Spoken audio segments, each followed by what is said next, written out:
Olá, tudo bem com você? É muito bom ter você aqui conosco mais uma vez no projeto ES 3.0 online da Igreja Adventista do Fonseca, em Niterói, no Rio de Janeiro. É sempre bom ter você aqui conosco para juntos estudarmos a Palavra de Deus. Então, se você ainda não se inscreveu no canal, se inscreva, participe. Esse é o seu lugar, esse é o seu canal, é a sua escola sabatina todos os dias no YouTube, na internet. E ative as notificações para você receber o recadinho dos vídeos que vão saindo. Tem sempre uma pessoa diferente aqui para passar a lição, de vez em quando os convidados especiais. O último que a gente teve foi o pastor Adolfo Soares. E tem gente boa aí para vir também até o final desse trimestre ainda. Então não perca, participe, esteja sempre atento, tá bom? Tem vídeo para criança, dos primários, do jardim. Então, enfim, essa é a sua escola sabatina na internet todo dia. Tá ok? E compartilhe os vídeos, para que mais pessoas possam ter acesso a esses vídeos, mais pessoas possam estudar a Bíblia conosco e que a gente juntos forme aquela grande rede de estudo da Palavra de Deus. Bom, hoje, dia 14 de março, sábado, nós estamos iniciando a 12ª lição. Que pena, né? Tá chegando no final desse trimestre, mas o estudo de Daniel não pode parar. Então, mesmo depois do final do trimestre, continue estudando o livro de Daniel. Busque estudar também o livro do Apocalipse, porque esses são os livros dos últimos dias. Nós estamos vivendo no fim do fim e a gente precisa conhecer mais aquilo que nos aguarda, aquilo que o Senhor tem preparado para nós, aquilo que vai acontecer no futuro. Precisamos aprender mais que o Senhor tem o controle da história.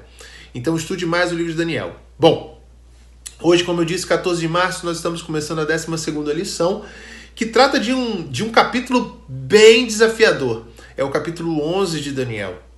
Você repara que não são muitos teólogos que tocam no tema do assunto que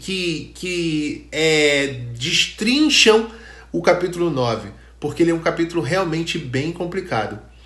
Mas o capítulo 9 trata do rei do norte e rei do sul, das batalhas entre o rei do norte e o rei do sul. Começando com a Pérsia e Grécia, depois isso migra para Roma, depois isso, Roma pagã, depois isso migra para Roma papal, e aí a gente chega nos últimos versos, que ali tem gente que diz que é o Islã, tem gente que diz que é o ateísmo, enfim, a gente vai estar vendo algumas visões essa semana e você não pode perder. Mas fato é que, normalmente, na Bíblia, existe realmente uma dicotomia entre o rei do norte e o rei do sul, e normalmente o povo de Deus está no meio. Por quê?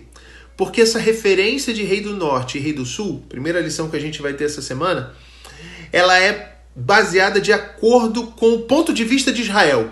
Então, Israel, né, ali no meio do mar Mediterrâneo, no mar Mediterrâneo, ali, né, na Ásia, e ali em relação a Israel, os reinos do norte e os reinos do sul guerreiam entre si, com Israel no meio, e também tentam conquistar a terra gloriosa, que é a cidade santa, que é Jerusalém.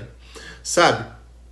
E normalmente o reino do norte é retratado por aqueles reinos que tentam se colocar no lugar de Deus, quando o ser humano ele tenta se colocar no lugar de Deus. Então a gente tem ali a Síria, a gente tem ali principalmente a Babilônia, que eles não duvidam do Deus de Israel, eles creem que o Deus de Israel existe, mas eles se colocam como mais poderosos que o Deus de Israel, eles se colocam como se colocando de fato no lugar de Deus. Já o reino do sul é retratado como aquele que descrê do Deus de Israel. E normalmente quem se encaixa nisso é o Egito, né?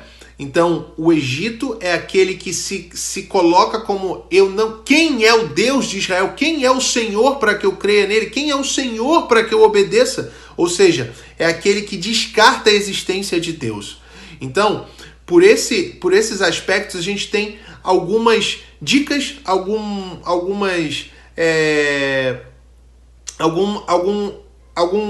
pistas de como interpretar o capítulo 11, né? Sendo o reino do norte aquele que se coloca no lugar de Deus e o reino do sul aquele que duvida da existência de Deus. Mas fato é que a gente tem sempre que ter em mente o seguinte: o livro de Daniel ele é cônico, ou seja, Cada capítulo que passa fala do mesmo assunto, só que revela verdades, só que aumenta a luz sobre a verdade. Então o capítulo 11, na verdade, faz parte de um grande bloco, né? O capítulo 10, 11 e 12 é uma visão só, mas eles tratam do mesmo tema dos capítulos 8 e 9, do capítulo 7 e do capítulo 2. Então, para entendermos o capítulo 11, precisamos entender bem o capítulo 7, capítulo 8, 9, capítulo 2. A gente vai tirar algumas dicas dali para entender como vai ser esse capítulo.